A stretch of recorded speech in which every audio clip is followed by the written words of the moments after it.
Fala galera, fã de basquete, fã de NBA, amigo do Bola Laranja, eu, André Fantato, para mais um Curtinhas do Bola Laranja. E hoje um Curtinhas mais que especial, hein? Um pré-jogo para Brasil, Estados Unidos e Brasil, válido pelas quartas de final do torneio de basquete masculino das Olimpíadas de Paris 2024, pessoal.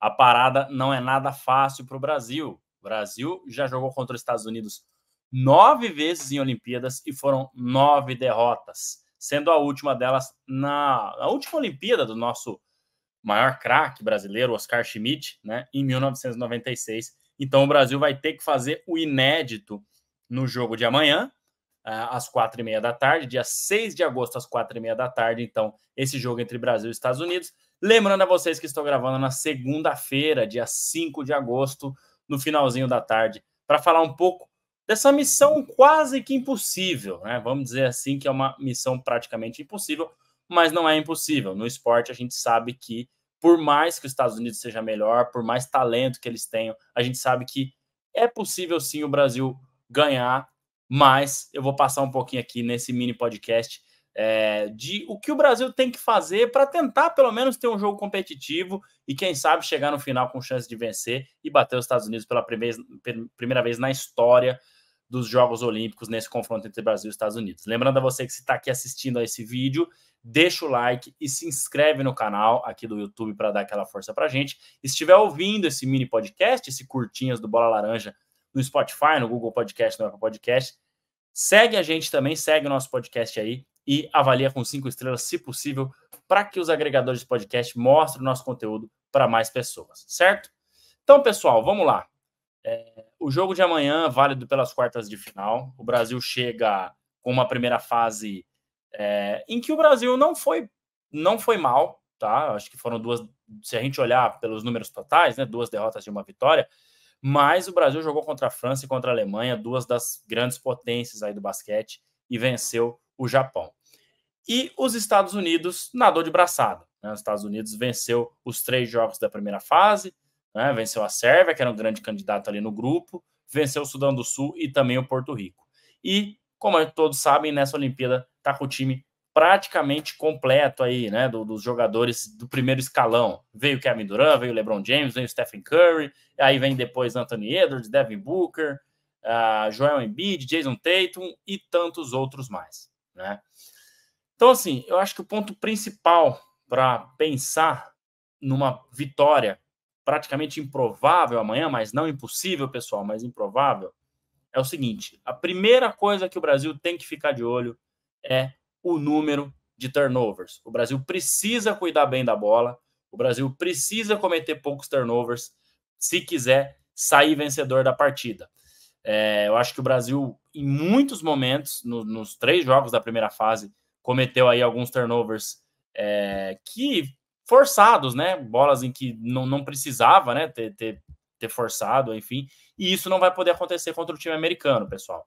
Já é difícil vencê-los, né, em um jogo em que o Brasil faça tudo certinho, e num jogo em que se a gente cometer muitos turnovers aí, fica mais complicado ainda, né? Então acho que a primeira coisa é cuidar bem da bola, né? E selecionar bem os arremessos, pessoal. Acho que é importante o Brasil arremessar, é importante ser ousado, é importante converter a bola de 3, mas selecionar bem os arremessos. Porque tanto o turnover quanto o arremesso mal selecionado vai gerar contra-ataque, né? E a gente sabe que esse time dos Estados Unidos, na transição, em contra-ataque, é muito forte, né? Você tem LeBron James, que faz muito bem isso, Anthony Edwards, Kevin Durant, você tem aquele passe avançado, né, em que o Anthony Davis pega o rebote e já aciona alguém lá na frente, né? Então, e fisicamente, né, eles são muito melhores que a gente, a maioria dos jogadores são muito velozes também, então fica complicado. O Brasil tem que cuidar bem da bola, o Brasil tem que selecionar bem os arremessos para tirar esses pontos de contra-ataque, pontos de transição, em que a gente sabe que é uma...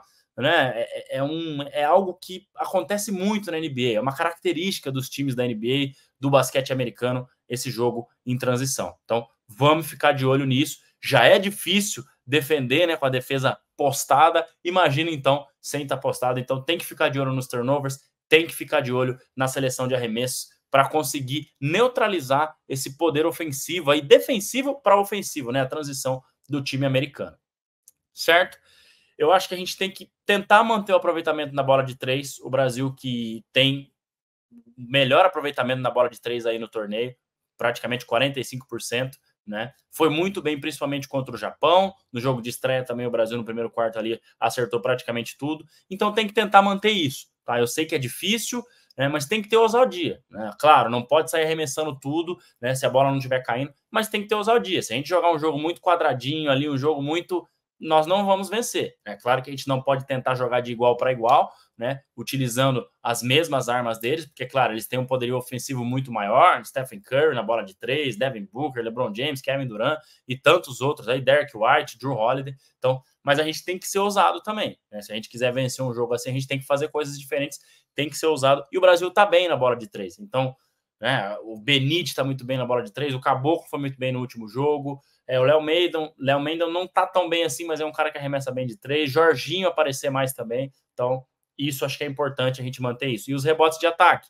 O Brasil é o time que mais pega rebote de ataque também na competição, né? Fechou essa primeira fase liderando essa estatística de rebotes de ataque, só atrás do Sudão do Sul, né? Mas o Sudão do Sul já está fora das Olimpíadas, então o Brasil acaba sendo aí o time que mais pega rebote de ataque dos remanescentes para as quartas de final. Então acho que é importante a gente manter isso. Eu sei que vai ser muito mais difícil, né? Nós pegamos muito rebotes, principalmente contra o Japão, que não tinha a mesma estatura que a gente, né? Principalmente quando a gente estava com o Caboclo, com o Lucas Dias, com o Feliz, com o Gui Santos, que está indo bem para os rebotes de ataque também, né? Tá indo na tábua lá brigar. Então isso é importante. Contra os Estados Unidos, claro, eles têm Anthony Davis, tem Adebayo, tem Joel Embiid, tem LeBron James, tem Durant, que pegam muitos rebotes defensivos, mas a gente tem que tentar manter isso para a gente ter pontos de segunda chance. Muitas das vezes o Brasil não vai achar um arremesso, vai naquele 1 contra 1, né? Nós não temos muitos jogadores para esse 1 contra 1, né? Diferente dos Estados Unidos, que grande parte dos jogadores tem essa característica, né? Consegue criar o próprio arremesso num nível maior, vamos dizer assim. O Brasil tem isso, mas claro que contra uma defesa forte americana vai ser muito mais difícil acontecer. Então os pontos de segunda chance vão ser importantes também, né? Então o Brasil precisa manter isso. Caboclo, nosso principal jogador, tem que manter a cabeça no lugar, né? Claro, tem que jogar firme, tem que jogar forte, mas não fazer falta besta, né? Não cometer faltas ali que vão deixá-lo fora da quadra por muito tempo, porque se nós quisermos ganhar, a gente vai ter que ter o Caboclo em quadra por bastante tempo. É o nosso principal jogador, é um dos nossos diferenciais, claro, junto com o Huertas, junto com o Benite, que tem entrado bem, né? Junto com o Gui Santos, que está muito bem, enfim, o Raulzinho, né? Entrou muito bem na última partida. Vamos precisar de um Raulzinho forte na defesa também, mas a gente sabe que o nosso principal jogador é o Caboclo, né? E ele vai ter que aparecer bem. Então tem que ter cabeça no lugar, não cometer faltas logo no início, né? Fazer falta só na hora certa e tentar ficar o maior tempo possível dentro de quadra, certo? E acho que para fechar aqui, né, um outro ponto importante é o Petrovic acertar bem as rotações. A gente viu muitas reclamações com o Petrovic no primeiro e no segundo jogo, né, contra a França e contra a Alemanha, tirando o Benite em momentos em que ele estava bem, né, voltando o Caboclo em alguns momentos que talvez ele estava ali, precisava resfriar um pouco para não cometer outra falta, deixando até o Huertas em quadra em alguns momentos em que o Iago estava melhor. Então amanhã essas votações têm que ser perfeitas. O Brasil tem que beirar a perfeição se quiser vencer os Estados Unidos, né? Acho que é isso, né? A gente vê o retrospecto deles, né? Ganharam a maior parte das medalhas de ouro na história das Olimpíadas, então não é fácil bater um time desse, pessoal. Então Petrovic amanhã tem que estar muito bem, tem que acertar bem essas rotações, saber muito bem a hora de manter o cara que está quente em quadra, a hora de tirar quando o cara cansar, porque a gente sabe que fisicamente eles são muito superiores, né, a qualquer time no mundo. Então, assim, a gente não pode manter ninguém 70% na quadra, não, tem que estar 100%, tem que se doar 100%.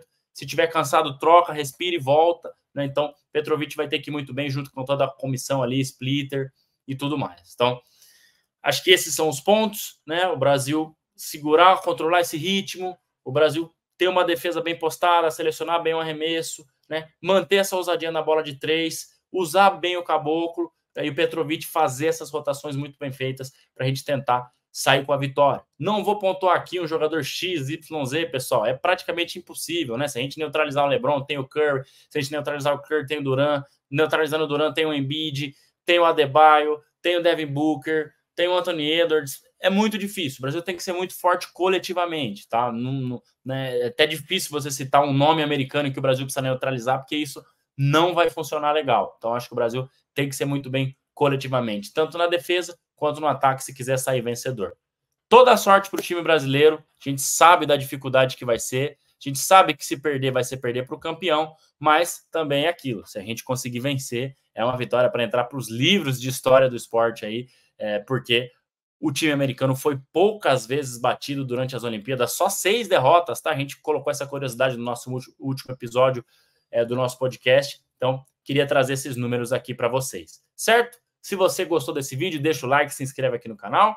Gostou, né, desse áudio? Segue a gente aí no Spotify e avalia com 5 estrelas, se possível. E, claro, as nossas redes sociais, @bolalaranja.oficial no Instagram e @belaranjaoficial no Twitter, para você ficar por dentro de tudo que rola no Bola Laranja. E, claro, apoia a gente, tá? Só você olhar os links aqui no YouTube, né, nesse vídeo e também nesse áudio aqui no Spotify, que o link para apoiar a gente e ficar mais próximo da equipe do Bola Laranja, concorrer a sorteios, receber newsletter, tá aqui nesse vídeo. E também agradecer os nossos patrocinadores, NK Multimarcas, Shopping das Cortinas e Estrela Bet. Todos os links aqui na descrição desse vídeo e desse áudio, beleza? Toda a sorte do mundo para o Brasil. Amanhã a gente volta com live pós-jogo, 6h30. Vamos fazer um pós-jogo e analisar tudo o que aconteceu nessas quartas de final entre Brasil e Estados Unidos, beleza?